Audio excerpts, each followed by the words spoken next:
Hey Sai. Last week I sort of canceled the class because that's not what I'm trying to do. Okay, there we go. Okay, so last week I kind of like half canceled the class simply because I was not feeling emotionally too well. So I decided to ask my students to listen to a specific dialect from a different speaker, obviously of the same story. But I think now we're gonna go back to the story I decided we're gonna start in lesson two, and we're just gonna, just go on and talk about it. Oh yeah, and well, I did say I was in break and whatnot. Well, yeah, I made my avatar. It's pretty basic. I just sped ran the whole thing, so it doesn't look too great, but we'll make do with what we have, right? Okay. So this this week we'll just go more in depth. Back in lesson two, I divided the story into 15 phrases, but now I think we're just gonna do eight of them together, and the other seven is just gonna be your homework. Plus, I'm gonna do a quiz well, not this lesson, but for those of my students who are actually taking this online. Yeah. If you're on YouTube, just hello. How are you doing? Anyways, without further ado, let me just hop right in. Okay. So, this is so we're gonna start. Okay, is my thing in the way? I think it probably is. Let me just move it to the side. I don't know if it will in the post edit, but okay, here we go. So we start off with Jisan Basenkai, which is basically grandpa, grandma, and like when I asked to grandma and grandpa, like, oh, what the best food, like the most tastiest food is, right? That's basically how it's trying to do. We can break it up word for word. You can pause the video, or I can just start continuing to explain it. I might not go as slow in the future examples, so just bear with me. You can feel free to pause it to process every single word if needed, because this is just going to be a video and you can always rewatch this. Anyways, so the ones with asterisks here are ones that are Japanese, but because as time went on, the oral traditions started becoming more and more Japanese as more and more people got used to speaking Japanese words. Even then, this is basically mostly one of the best recordings we have of this specific dialect of this specific story. So yeah, I just still have it there. Just have it in asterisk. Just be mindful of that. And then yeah.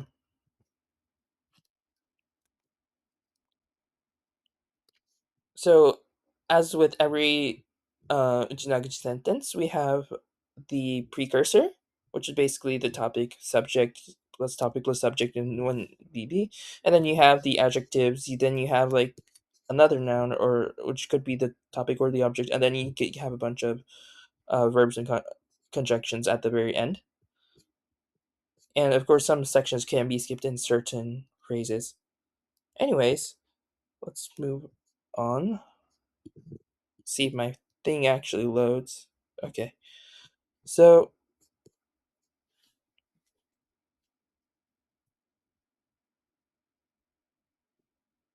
basically, since this course is trying to get people to basically do basic reading comprehension plus just basic comprehension in general, I don't think I will translate every single word. I'll just go through briefly. Like hinto shiga, there's hin- there's a hinto, and that's to question. And in at least Nakijin Kunigami, you have a lot of verbs that mean Kijun, you can probably pull it up from the Nakijin dictionary if you have any. Probably too Japanese, I'm guessing, if you do have one. But there's a lot of meanings. So I think for now we can just skip it. But the basic idea, since the basic idea, whatever definition you end up choosing, ends up being basically the same here. So basically, and then you have the word, yeah, originates is the yurai part, which also comes from Japanese. You you have phrase three starts with the precursor, basically trying to say that ono yuraiche, which is basically just this originates from. Sorry if my VTuber like model is lagging a bit. It's not the best. I made it, but it's yeah. Anyways, that is beside the point. The actual word for yurai in many Ryukyuan languages is yuari, but here again, once again. And then in Kunigami, you have this contraction of ono, which we studied earlier, which means like this slash that. Although it is closer to this, but I think the English translation in this specific context, you probably use that here. So yeah,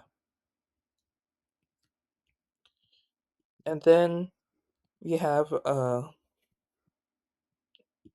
it is intended to be the reason, and then you have like an extra um and ender, but that's not a topic that's beyond the scope, I think, of this lesson. But I will mention that the natoru, the naton, the that part is basically just nine, like nayun, and then you add tone at the very end, and is being. So it's doing, and then you have regular in or yun verbs that isn't like in, which could in verbs with like the double I is or like IY is usually pretty irregular. So yeah, and then you have, yeah, and then you just remove the e and u in this case, and you just add the tone here. Okay, and then a lot if you continue reading a lot of folk stories from Okinawa in general, you'll see this word a lot, mukashi. This basically means like past, like a long time ago, once upon a time, in the story like context. The direct translation would just mean past. So yeah, in the past, here you have Arutuchi Sama ga, which again, it's like king. Oh, whoa! I did not mean to go there. And then there was a king who was eating food, right? And then here's like a zone. You have the normal variation kamun, but you have the formal variation.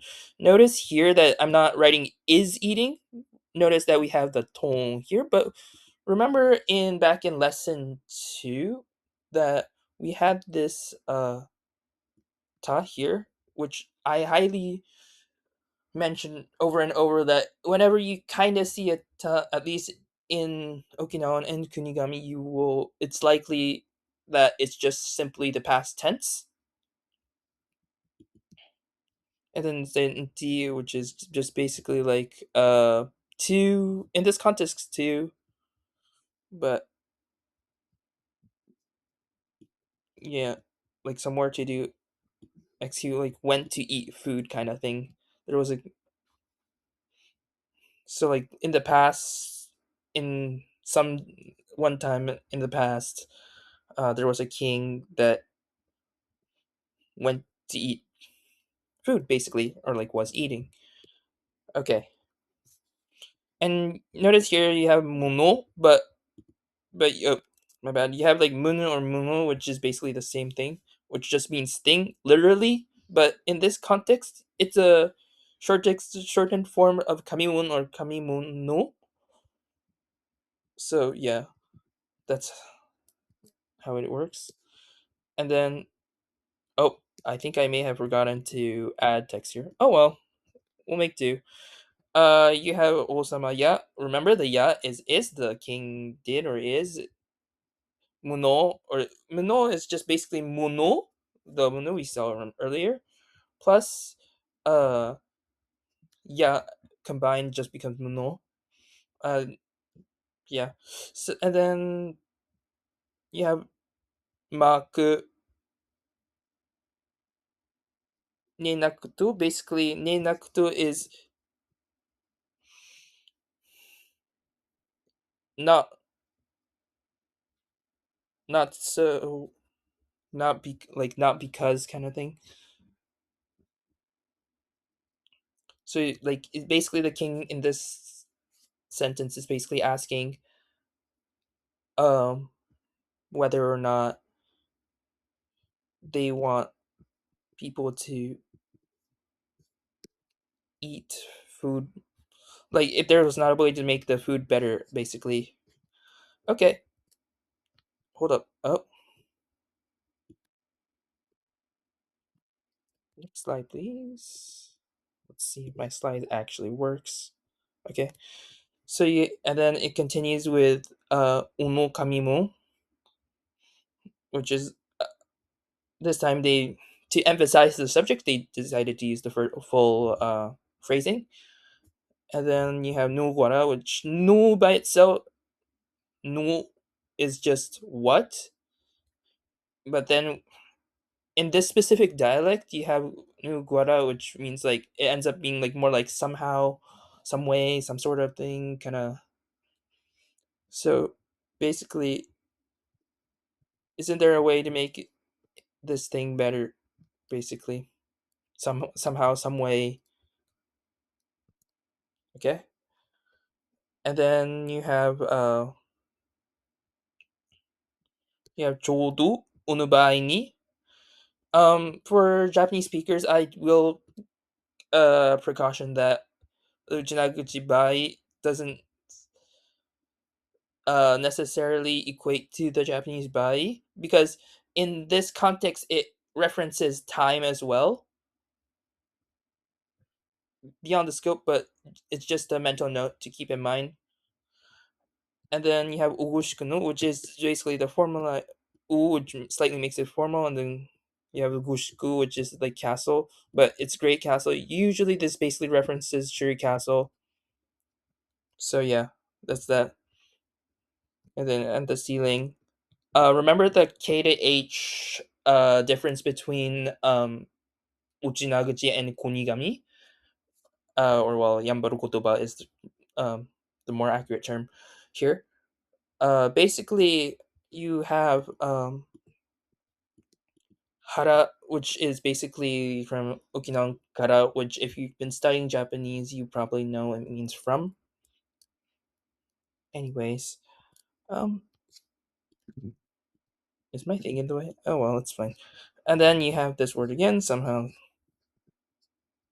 inside the king no, so you have an apostrophe s here, and then no you have of bowl of rice, or in inside the bowl of rice, no naka nakanke, right? So that's just,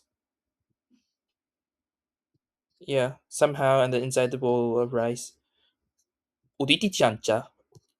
So like came, like, oh, actually, my bad, this is supposed to be the reverse.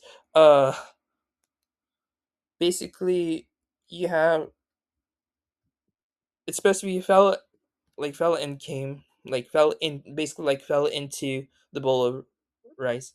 So you can imagine the king trying to eat bowl of rice, trying to thinking, asking the servants, seeing, oh, what's, the best, if there's a way to make this taste better, and then something, suddenly something falls from this, from the base, basically from the last phrase, you can say tinjo, which is from the ceiling.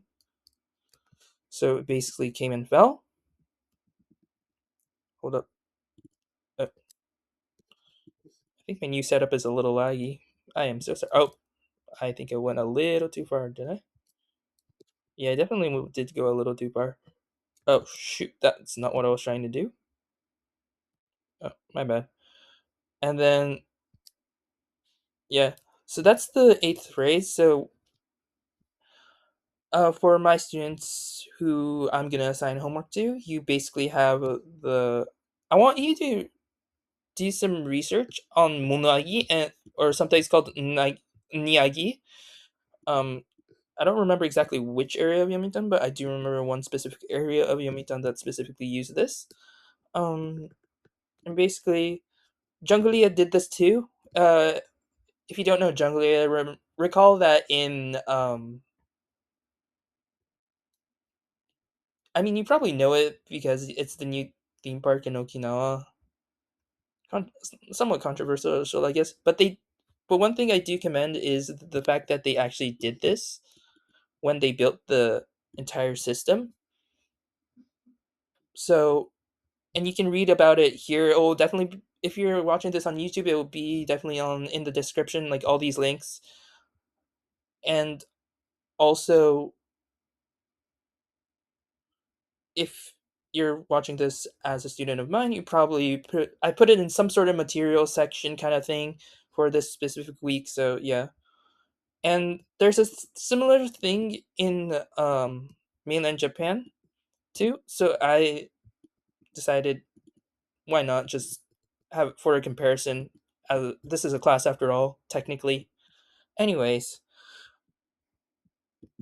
and you can like can see how to compare. I've added as much annotations as possible. However, whenever I add a question mark here, like a red question mark, I'm basically trying to ask you to figure it out because I have specifically mentioned or talked about it either in this section or in lesson back in lesson E and lesson or lesson A or like the first and second lessons in some way or shape or form. So it's kind of a challenge for you to figure that out. That's why it's homework, and that's why I always have my videos up for viewing in later times. But for those that are not, I usually try to put as much annotations as possible. So I'm gonna give you about 10 seconds in my at least. It's probably not gonna be accurate. It's gonna be in my head. So to just pause for this slide and the next slide. So starting now.